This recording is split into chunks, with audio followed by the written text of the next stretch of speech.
Welcome to The Lifestyle CEO, a community designed for women looking to take their life into their own hands and redefine what success looks like for them. I'm Katie, a clinical psychologist and couples therapist. I'm passionate about connecting you with the tools you need to create the life and relationship you want. And I'm Christina, a marketing and business expert who has built her life around giving herself and those around her the ability to choose what their lifestyle looks like for them. Together, we have created the podcast for women just like us who are looking to redefine what success looks like for them and enjoy a lifestyle that they love. Good morning. Hello. We're saying hello, but we've actually spent the morning together, which is kind of funny. We're all false. We had a little photo shoot scenario this morning where I spilled my coffee everywhere. Yep. And then I proceeded to leave my laptop at the cafe.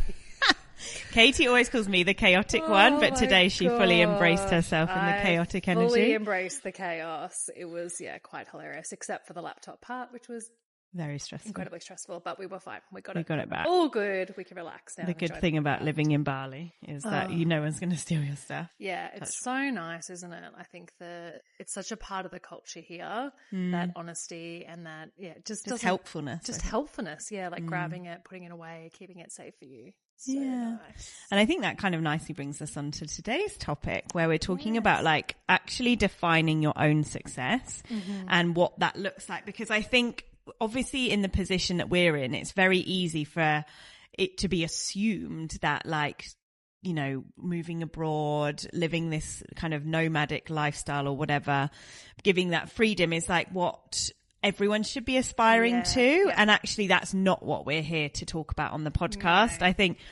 it's been like amazing for us. And that was very critical for some life decisions we were making and where we were at in life. But actually we don't want to become another one of those social media channels, which is giving people this assumption that that's what they should be aspiring to.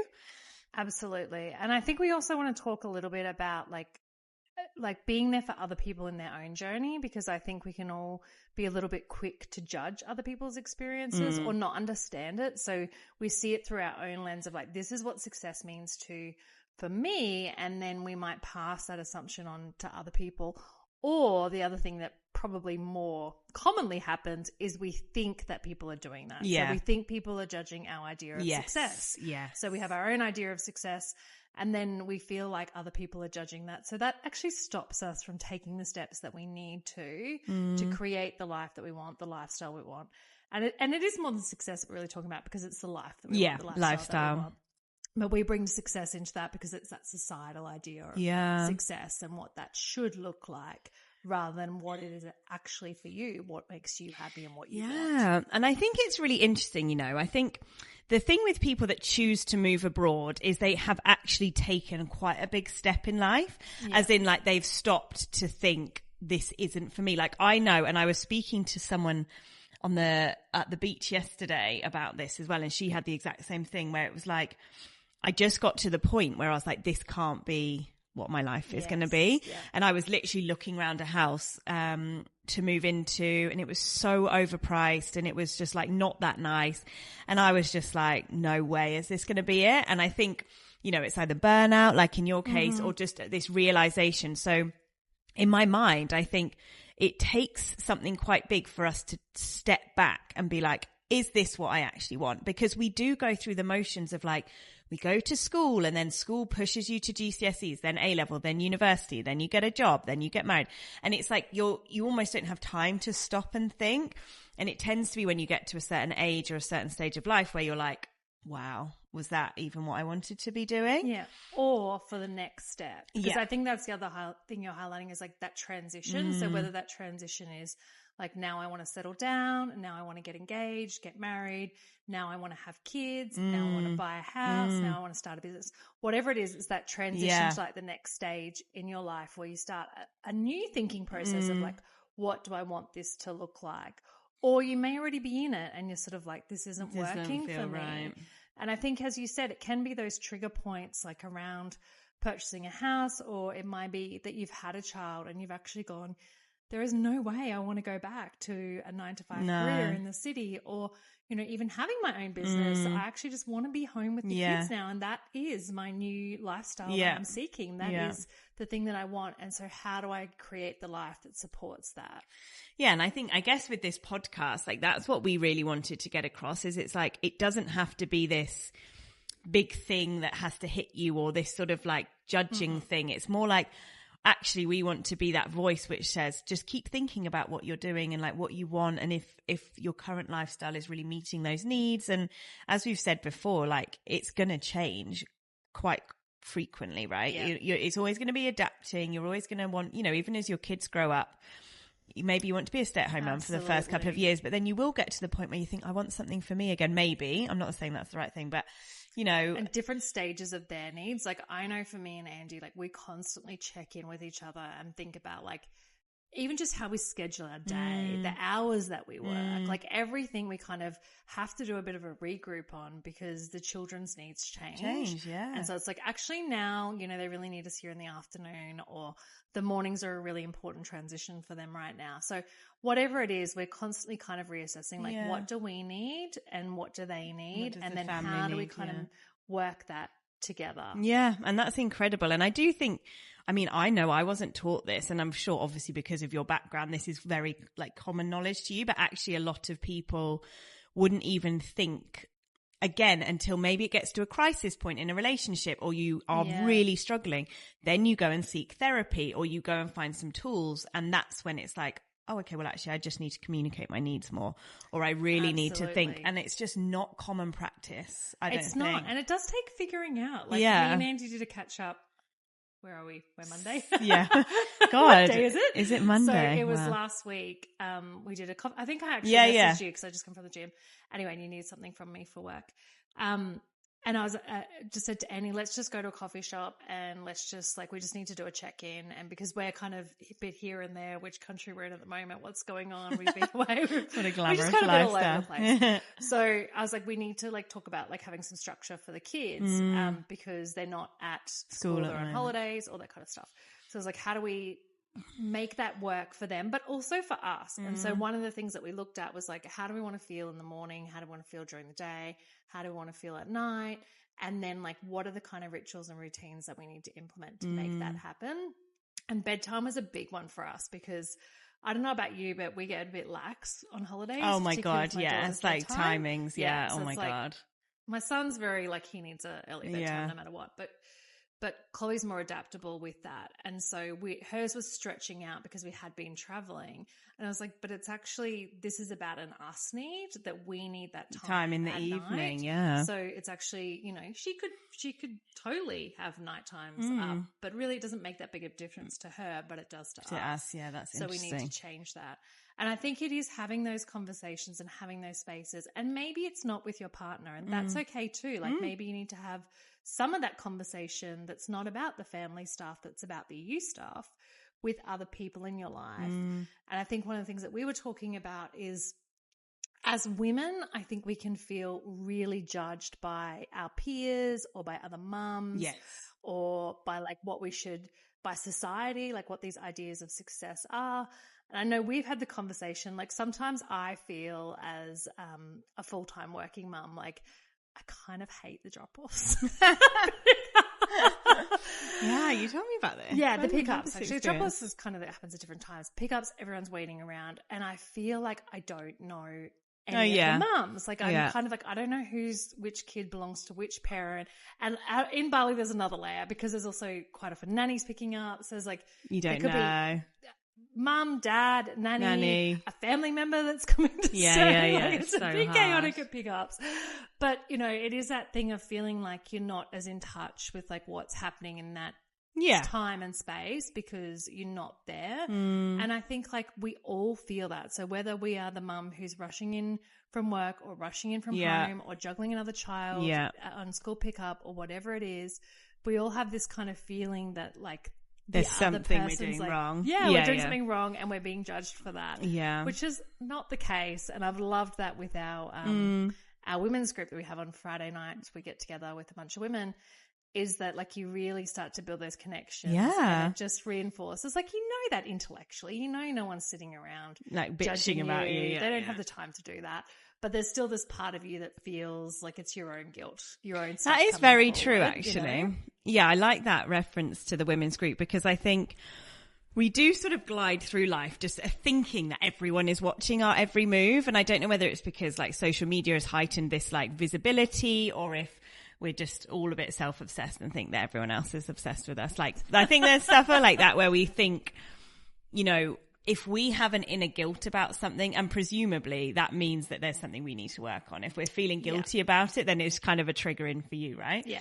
But I think really no one is obviously thinking about you as much as we think. But with the women's group, like you said, it's so interesting talking to people about, you know, even why they've moved here or how their life is set up. Because in Bali, especially, or I guess in any expat community, the different lives is just so incredible and so inspiring. Because again, I think if you live in the UK, we all are kind of programmed to live a very similar life to each other. So there's not really that variety. Yeah. Whereas here we're meeting people from all across Europe, from America, South America, from Australia, from everywhere.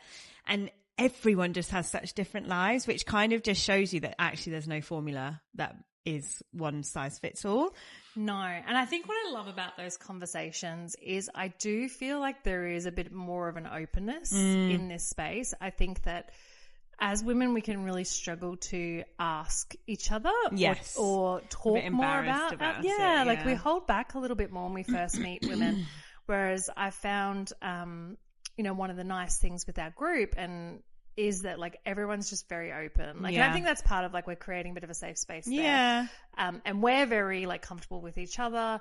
And I think everyone's very comfortable with each other. And it is just being open about like, I don't know, I feel like straight away we're really open about like the challenges that we're facing in our lives, whether that be as a parent, whether that be around moving here, whether that be around culture, whether that be relationships, whether it be around work, whatever it is, like there's this openness. And I think women need more of those spaces where I'm going to say we don't feel judged, because I think this is the biggest thing. I agree. Is it's a feeling. It's not necessarily a reality that people are judging us, but that's how we feel. And then that stops us from being able to open up and be ourselves. And fully agree with that. And be able to have those spaces when we can explore the challenges together and go, oh yeah, okay, maybe you don't have the exact same challenge as me, but you're going through your own stuff right now. And and I do think there is a lot to say. I guess, again, it maybe comes back to from school days where, you know, I mean, in England especially, there is this sort of assumption that girls are really catty and it's very competitive. And, you know, I mean, it's not always the reality. I don't really think that was my reality, but there's definitely this just overarching perception that women don't support each other. And it's very competitive, and we're all sort of striving to be this perfect version of whatever we are. And that's at the detriment to others, I guess, like something around that. But actually, like we said, if there's this space where you can all just really feel comfortable opening up to each other, you just kind of realize that actually nobody's feeling particularly confident in their choices or whatever, or everyone's got something that they're feeling a bit insecure even if you're about. Feeling confident about it, you're still figuring it out. Yeah. Like life no is one's constantly got it figured out. happening to you. Yeah. And so it's still a process of like, yes, like I've made this decision to do this thing, like maybe it's to open up a business, but there's still a roller coaster in that, whatever it is. Or parenting. I mean, parenting is an ongoing roller coaster. It changes every year, every day, basically. But like whatever it is, there's still like, you know, you can have confidence, but you can still face challenges and need to talk about those challenges. So whether it's a lack of confidence or whether it is just like you need a safe space to kind of just like talk about stuff and figure it out. And I think that's actually a really good point as well, because I think like with this podcast, we're not trying to record episodes where we give you like action points after everything, because sometimes just having a conversation or hearing about someone else's experiences can sort of just give you a bit of relief. Like we don't go to these women's groups on a Friday giving people action tips on the problems. Like we're not like a therapy session. It's not like that at all. It's more like we all just feel really comfortable to be able to open up and chat about things that don't revolve around parenting necessarily, or don't revolve around being on a play date where your kids are the main focus, or it's not a business meeting. It is just a space for women to come together from whatever, you know, whatever their situation is or whoever they are, and all just sort of collaborate. I don't know what the word is, but like just connect. It's connection, yeah, connection. Right? Like it's all about just connecting with people, and that feeling that gives you is enormous and totally underrated in our society. And I just think having the connection and like whatever that looks like for you, being able to reach out to people and just kind of get the different experiences people are having as well. I think those conversations are so important. But yeah, and I think that kind of leads us into like, therefore being able to define what success looks like on our terms and having like the confidence to make those decisions ourselves, because again, nobody really has the same definition of success, I don't think, if we really dig into it. Absolutely not, because I think it's about, when we think about our day-to-day happiness, like what brings us joy is very different for each of us. So some of us, the joy may be in cooking a really nice meal for our family. For others, it may be going to the gym. It might be working on a project. It might be spending time with friends. And of course, for all of us, that changes in different moments, in different day to day, month to month, week to week, whatever it may be. But it is about really figuring it out for yourself. And I think when we're talking about this space is, and what we want for each other really is, it's not about being in the space where you're kind of like, here's the 5-step plan to success. Here's what this should look like. And I think we really lack that space in social media, because I think what quite often happens with this idea of like, capturing your audience, getting your messaging clear, is that people become so kind of focused on like, this is my audience, this is their problem, this is the solution, this is how I will tell them to get from A to B. Yeah. And that is just not reality. No. Like as a therapist, yeah, I've never followed that plan, because it's all about like helping someone to connect with themselves, their worldviews, remove their barriers, because, and even that idea of like being yourself is quite a difficult thing, because there's so many ways of coping that we've learned or self-limiting beliefs that we've learned that stop us from being our true self. Yeah. And I think that's the kind of space that we hope to create, is a space where you feel safe enough to kind of start exploring some of that, figuring out what you want, figuring out what the barriers are for you, and taking what you want from this. Because I think that there are so many, we can talk about like the struggles with social media, and of course there's challenges in it. But the beautiful thing with social media is it gives us access to so much information. Yeah. And I know when I worked in the community sector and was working really hard to remove barriers, that was one of the biggest things, is like, how do you link people with opportunities? How do you give people access to these tools that they need? And social media allows that. The challenge in it is, though, that you need to know yourself a little bit so that you are not taking someone else's story and following their steps. Yeah. You're listening to the story for inspiration, and then when it comes to the tools that you're looking for, you're looking to the people with the right knowledge and skill set for those particular tools that you need. So it is about knowing yourself enough to know like what you want to take away from something and what you kind of leave there. You need, and people will do that with our podcast, right? They'll be listening and they go, oh, that really resonates. Yeah. Like that's my experience, or that's similar to what I'm going through. But I think where the problem lies is that sometimes we're looking for someone to go, oh, and that's exactly all the answers. Me. That is me in a nutshell. And I think when we do that, that's actually problematic, because no one is you in a nutshell. Yeah. No one has the roadmap for your life. But you might find like there's tools and strategies that will help a lot of people, but it is, again, applying that to your worldview, to your experience, to what you want and what you need. Yeah, and I think that's the thing as well, isn't it? Everyone seems to think that there's this 90-day transformations or 5-day transformations. I used to get so annoyed about these at the beginning of the year. Like all the PTs will be popping out with their 6 weeks in January. Weeks. Yeah, and it's just like, it's just so unrealistic, because really, and this is why we're called the Lifestyle CEO, it is about amending or updating or whatever, improving your lifestyle, but it's a continuous thing. It's a continuous process. And it's so fun in itself, I think. Like absolutely. It's not like this destination we're trying to get to as quickly as possible, and then it's like, right, then we'll be happy forever. It's actually just, when you start getting to know yourself so well and loving yourself unconditionally, I think that's the thing.